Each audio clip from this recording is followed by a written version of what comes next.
everybody. Welcome back to the podcast. I'm so excited that you're here. We have a returned guest with us. You know her, you love her. Corinne, welcome back to the podcast. No, thank you so much for having me. I'm super, super excited to be here yet again. So thanks, Haley. Yes, and we're talking about something a little different than we usually talk about. We're talking about building a team and being on a team and things like that. We a lot of our audience are solo agents, and so we haven't talked a ton about teams, but I know so many people are on teams. They're trying to be team leaders, and we're trying to bring a team platform out. And so we kind of want to talk about the solutions that can help with. So we want to talk to you because this year you decided to start a team, right? I did. Amazing. Okay, so let's start kind of in the beginning, like when you got into real estate. Yep. Did you immediately join a team? What was the pull of joining a team, if you did, things like that?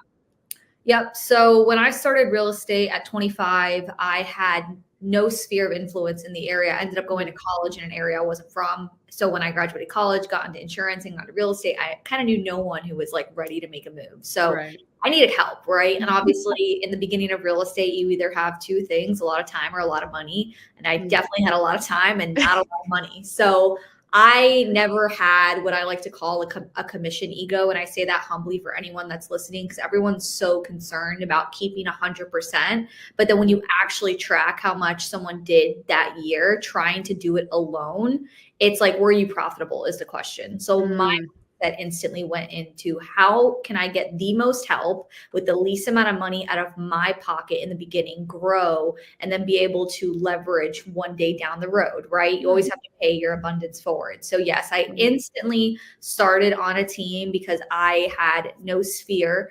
And listen, I always like to say, if I would have started with 20 people who are like raising their hand, yep, Corinne, I'm ready to buy and I'm going to use you, might have had a different approach at that time, but I didn't have that. And most people don't either, right? So I needed someone who was going to help me, but also who was going to mentor and teach me. So I went exactly into the team route. And I think another thing I'll say is I think people have a misconception that when you join a team, you're going to be like handed like a pre-approved buyer who said, I want to buy this house and I already put the offer and it's accepted. And you're going to like walk them to closing. And that was a reality check for me where I was like, oh, I still have to do like a lot by myself with the client conversion, but at least I'm being taught and at least I didn't have to spend money out of my pocket to purchase the leads and just keep going in a deeper hole. That's interesting. So it's kind of going to be different for different agents. If they have a huge sphere of influence, maybe being a solo agent is the way to go. But if you are just getting into it, I mean, so many people say like, oh, get a mentor, get a coach. But if you join a team, you have systems in place for you. You have like, you're set up for success. Whereas you otherwise you kind of have to go through that learning curve and figure everything out on your own, right? Yeah. And I would say as advice, if you're going to join a team, join with someone who's done the work. I think that's another thing that I've learned is I watched a lot of team leaders have these growing pains to look back and ended up realizing they were trying to teach something they hadn't actually done themselves. Yeah. And we don't have to be in it 10, 20 years to be a coach, to be a teacher, to be a healer, to be a team leader, right? I mean, but at least you can go through enough to be able to be the best teacher possible. But yeah, whoever's going to get you, I would say anywhere between 20 to 30 transactions your first year in real estate, get the ball rolling, get that consistent wheel going is definitely the first question I would ask someone. And then the cool thing is, Haley, obviously when people hire me, I cost a lot of money for coaching. So when you join a team, you're essentially paying that abundance forward on your commission on the back end once you actually close a deal. So that is another version of a kind of free coach and mentor, at least on the upfront expense, right? So something I want a lot of people to consider when they are going to join a team. I love that because people like want to leave their 9-to-5s to join real estate. They want to, kind of jump into something. And a lot of people don't have a ton of money to do that. So I think, joining a team is the perfect solution for that. And I think maybe the money is what makes people a little hesitant at first. But you're right. Like if you need all of that education, then that is something that you can invest in and your commission goes towards, right? Once you're closing deals. How long did it take for you to see results once you joined a team? Honestly, instantly. So it took me 6 months to close my first deal, and I ended up switching to a different brokerage. And that's been the brokerage I've been with the last 5 years. And instantly, my first year in real estate, I closed like 20 transactions. So it was pretty instant, and I was very consistent and things of that sort. But I can definitely attest that if I didn't join under some sort of guidance or mentorship, I really don't know what my results would have been. Probably nothing. And I was at that verge of giving up until someone who is my current sponsor and team leader now was like, I will help you. Just listen to me and I will get you there. And I was like, okay. I mean, I don't really have any other choices besides just stop or like keep going. So I obviously chose the route to keep going. And it definitely was a decision that propelled me forward 100%. Nice. Okay. So, and not all team leaders are created equal, right? So what are you looking for? I know you said that someone that has done the work and can actually show that they've been successful. What else do you look for when you want to join a team? Joining a team, I would look for someone who identifies as a servant leader, not a dictator. Oh, yes. I feel like a dictator is someone who orders people around because it benefits themselves. And a servant leader is someone who genuinely loves to watch people grow. And when I realized the difference, I ended up identifying and seeing why people have higher retentions on one team and lower retentions on the next, right? And I think it's the same thing when you end up breaking it down to just a simple agent who's with a buyer and seller. That buyer and seller can feel if you're trying to be a version of a servant leader or if you're just in it looking for money and benefit for yourself. I also think being with someone who, has good principles and morals is really big, right? If you're going to be a leader, you have to lead by example. So if that example is someone who is not making the best decisions, has really bad habits, or like I said, hasn't done the work, that'd be another example. It's sometimes not about who has the shiniest objects, the best trophies, and the most numbers on the board always, because you don't really know who that person is deep down inside. So I would definitely go based off of how you genuinely feel when you sit in a room with that team leader and how they make you feel when you're leading, right? Do you feel like you've accomplished? Do you feel like you have a warm feeling in your heart? Do you feel like you can genuinely feel a connection with that person? I think that's also very important because that's how a consumer is going to want to essentially choose you, is if they get that exact same feeling. Right. That's good. How involved was your team leader with your lead generation? I know you said a little bit pre-show that you weren't just given everything, right? You had to really work for your success. So how involved was your team leader in that? Did he hold you to metrics? I say he, but I don't know if it's it wasn't. Okay, cool. Did he hold you to prospecting hours, things like that? How involved was he? You know what? I would say my direct team leader was actually not a micromanager. And, the splits and the formality of the team supported that. So I would always say that in real estate, it's not also good to be micromanaged because you're leaving that 9 to 5 job to get out of that cap level and to get out of being micromanaged, right? So you do have to have some version of self-discipline. And I think as a team leader, you almost are impairing someone's growth by trying to micromanage them. At the end of the day, they signed up to be a version of an independent contractor, right? So he definitely, I would say, would do weekly calls with the team. He would be able to answer my calls whenever I needed support. He had systems set up that I could leverage, that I could use. He had a lot of coaching, a lot of training, and obviously purchased the leads and gave a lot of just overall phenomenal mentorship on a business and personal level too. And specifically in our office, and what we do a lot is a lot of personal development alongside the business side because they really do coincide. So I think that's very important. So it always wasn't about celebrating magical moments or wins in real estate. It was also always appreciating blessings that you have in life along the way because it goes really, really far. And I'm beyond appreciative of my team leader and mentor. He's one of 2 of my mentors that I've had. And, it goes a long way to have someone that you could learn from. I really learned early on not to try to do it alone and not to try to figure out on your own. With the thing with a team leader or a mentor or a coach is they're essentially going to collapse time. Sure, you could figure it out on your own. You could take 3, 5, 7 years to do it, or you could learn, pay your abundance forward in regards to just being coachable, being moldable, and essentially collapse time and then scale the success ladder faster.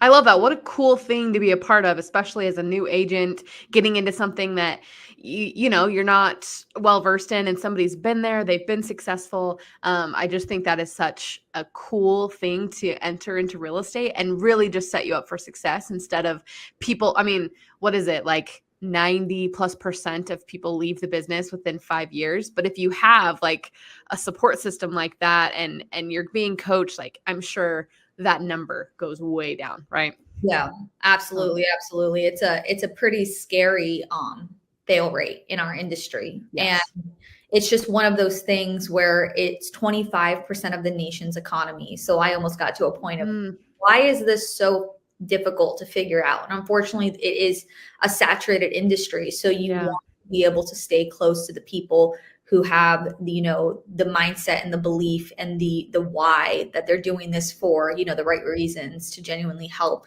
I always like to say, I'm a human that helps other humans reach their goals. We can like shorten that and say I'm a realtor, but deep down, I'm like, I'm a human that helps other humans reach their goal. And your goal right now is to buy or sell a house. So that's what I'm here to do. Right. So that's how I believe it. That's awesome. I love that. And and we've talked to you before, of course, you're a cold caller, you call expireds. Was that something that your team leader said that you needed to do, or something you decided that that's what you needed to do?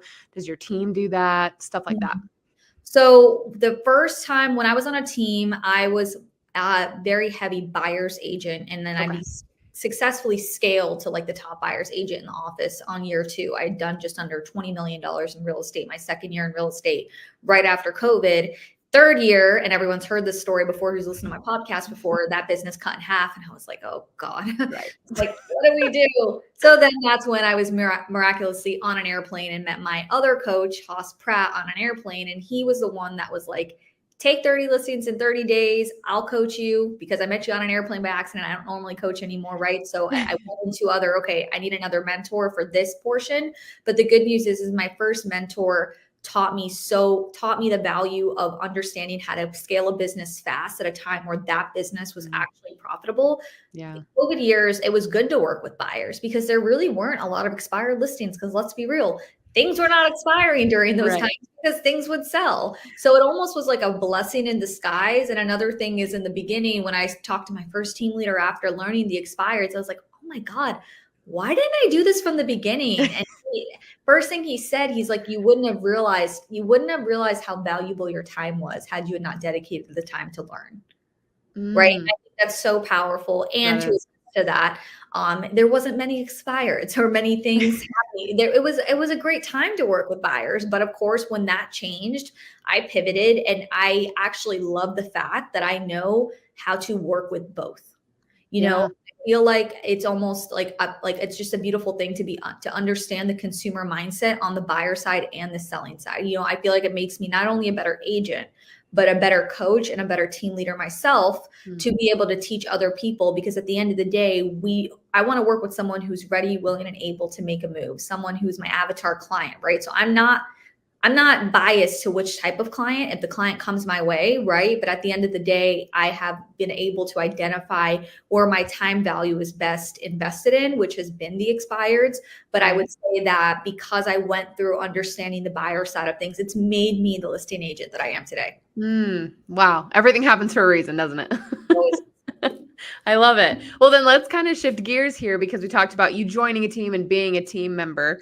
But now you've started your own team. So let's talk about like what made you feel like, because I know a lot of agents probably want to start their own team, or at least like that's a goal of theirs in the future. But what made you take the leap?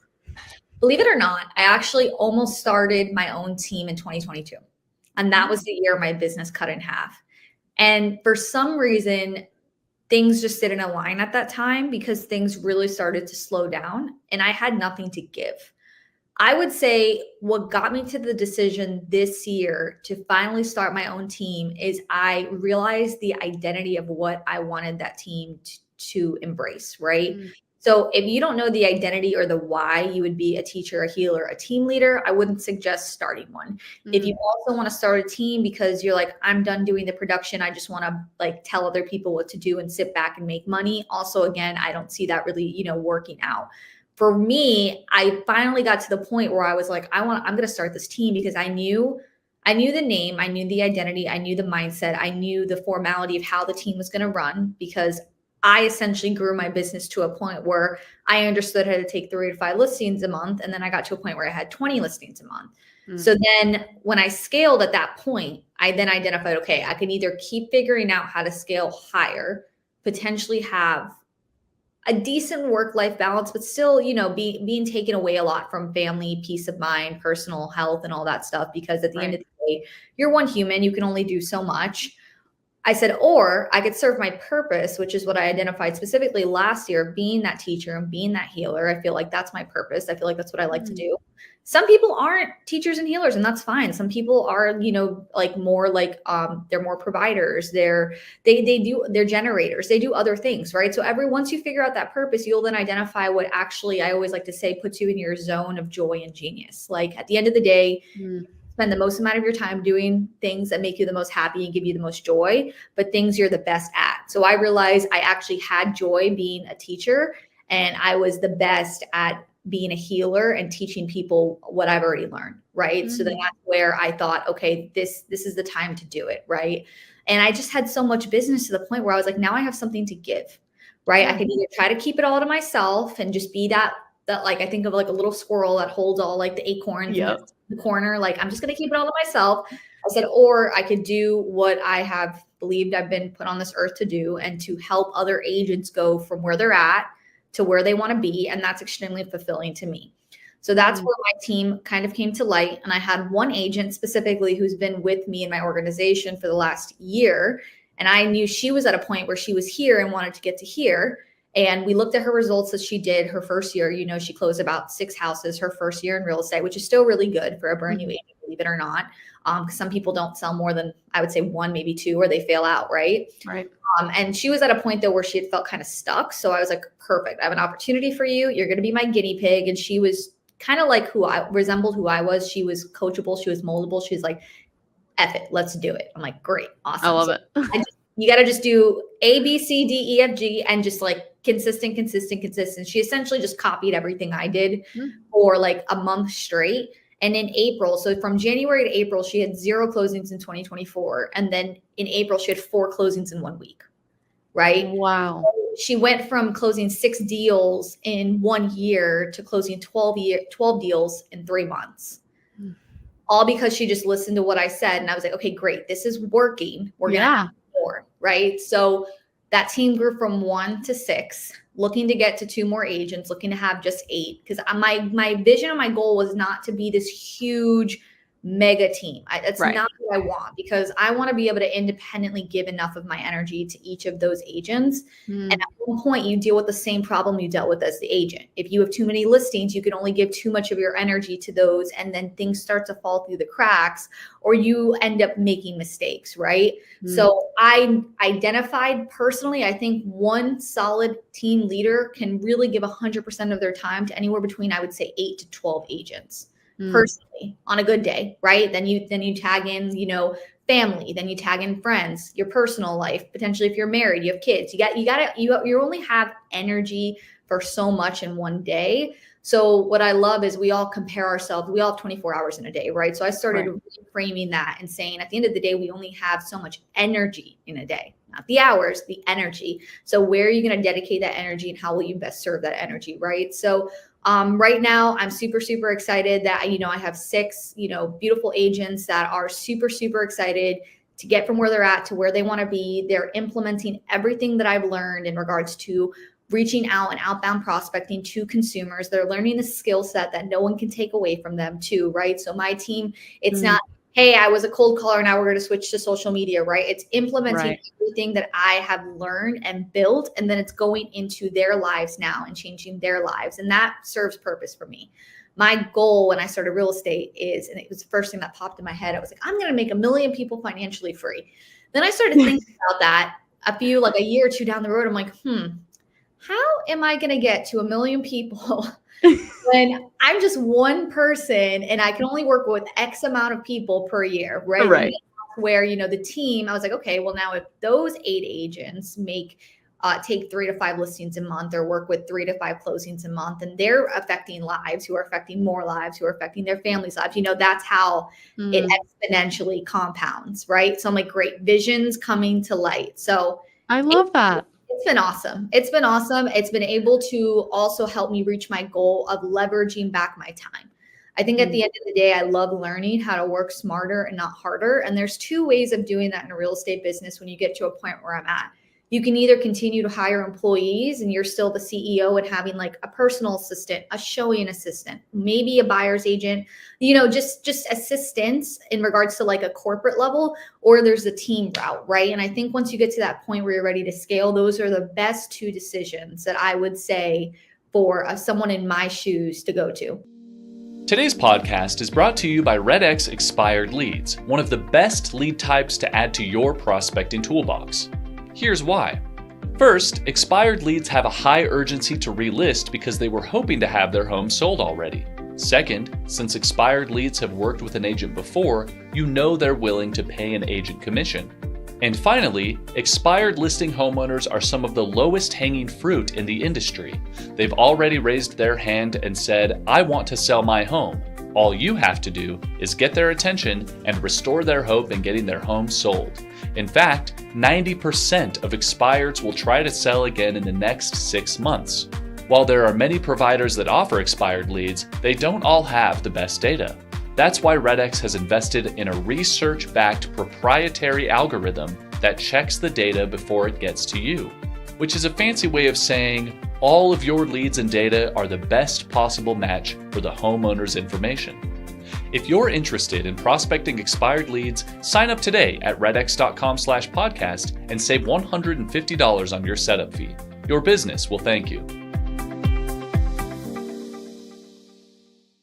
Wow. So I want to talk about your guinea pig first, because when I think about that, I'm like, oh, that's scary. Is what I'm doing, like, can I replicate this in somebody else? Right. Yep. Like that was probably a lot of fear around that. So how did you just like write down your system and you were like, hey, this is what I do to be successful. And you gave it to somebody else and you're like, all right, here we go.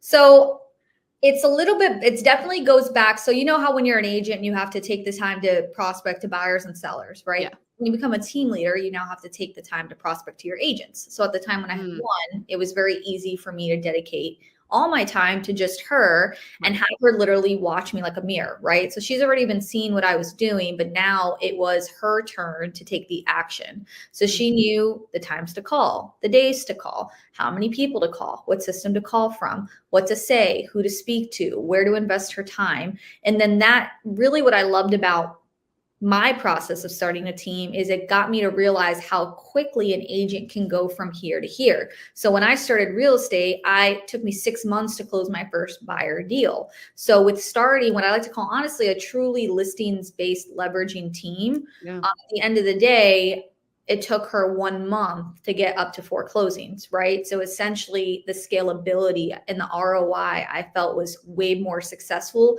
in this time. And nothing's against the consumer type. It's just what I've identified has the quickest return on investment, right? I have teams in our office that do YouTube, that do social media, that do open houses. Any sort of thing that you can be consistent on that's dollar productive and that you are in the biggest version of like yourself and joy and genius is great. Just stay consistent with it, right?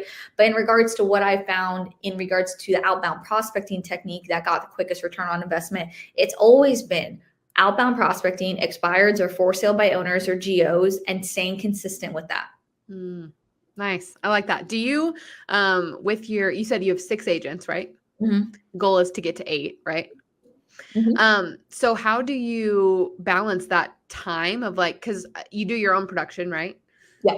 And then you're also helping, like, how do you do both? Cause I know I've talked to people where they don't want to do a team or be a team leader because they can't, there's just not time to do their own and also help other agents. Like, how have you, because I know you said how you leverage your time. It's one of the biggest things. How have you figured that out? So this is going to be a really vulnerable but real answer. And I think someone who's in my shoes would be good for them to hear. Yeah. You have to go through a serious identity shift. So if you're looking to be a team leader, you have to actually make a decision when you are either going to stay a realtor or be a leader. You can't actually be both. In the beginning, it will feel like a version of being both. And then you go through a little bit of an identity crisis, like I was having the last couple of months, where it's like, I don't want to give up, being my own productive agent, because I know I'm giving it to other people to essentially do what I taught them to do.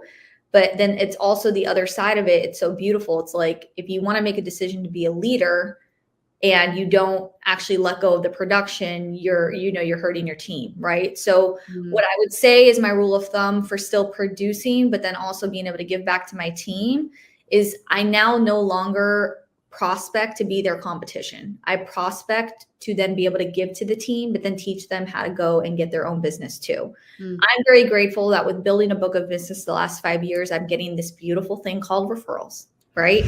So if it comes to me as a referral, I'll obviously take it. And the good news is now I have the team that if I can't take it, or it's in a distance too far away, or with a consumer that it's a little hard for me to work with at this point, I now have a team to be able to give it to that's been trained correctly, right? But the beautiful thing is now is I actually took the leap of just stop the 9 to 5. No, sorry, not the 9 to 5. The 3 days a week, 9 to noon in the jungle mindset is no longer only my identity anymore. It's theirs. So I realize when they're taking the time to do it, what I love about the team aspect that I've grown is I'm still in there helping them close deals, right? Because I realize what I'm best at besides being a teacher and a healer is being a closer.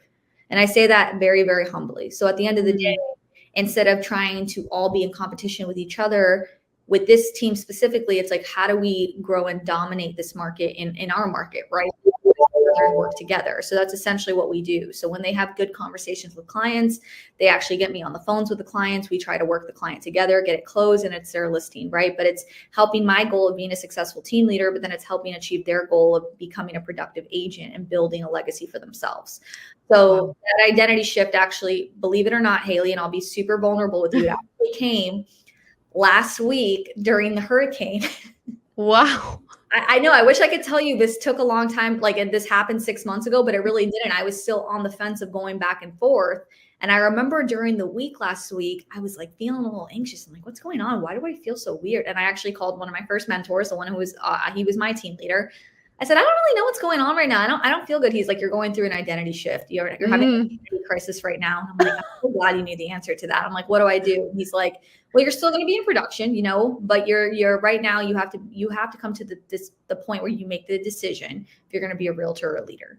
So I sat on that for a few days. And then of course it's amazing that when a potentially Category 5 hurricane is about to hit your state, you start to think about, and we're okay. It's like, clearly we're here. We're okay. No, I'm good. I'm glad. I'm grateful. But whenever something like that happens, you think about what if, and you think about what is a decision that if I didn't make, I would regret. And I would have regret not identifying as a leader. Right? I love that. So I called him back on the day that the hurricane was going to hit. Probably thought I was calling to see if he was going to be okay. I was like, I made the decision. He was like, tell me more. I was like, I'm going to be a leader. And he's like, that's great. Let's talk about it after the hurricane.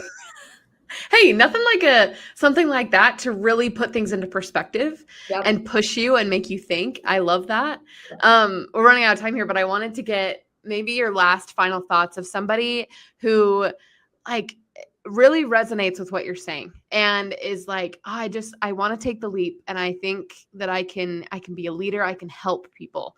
Yeah. What is your advice to them?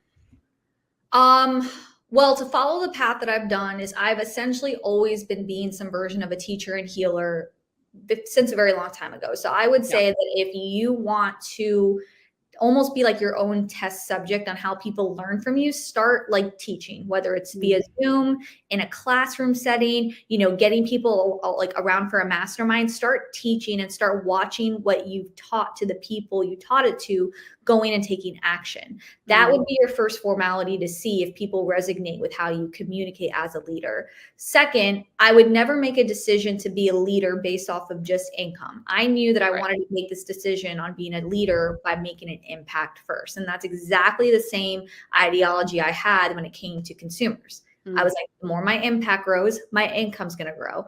And essentially, when you get to a point where you have too much business that you start to go, oh crap, I can't actually take this anymore. That's usually the good aha that you want to get to a point that you want to scale. And essentially my last advice that I would say, if you want to be a leader, you want to actually find joy in being a leader. You want to find joy in letting people and loving to watch people grow and having an abundance mindset, not a scarcity mindset. Team leaders that have a scarcity mindset essentially want to keep everything to themselves and let their agents have like the bottom of the barrel stuff, right?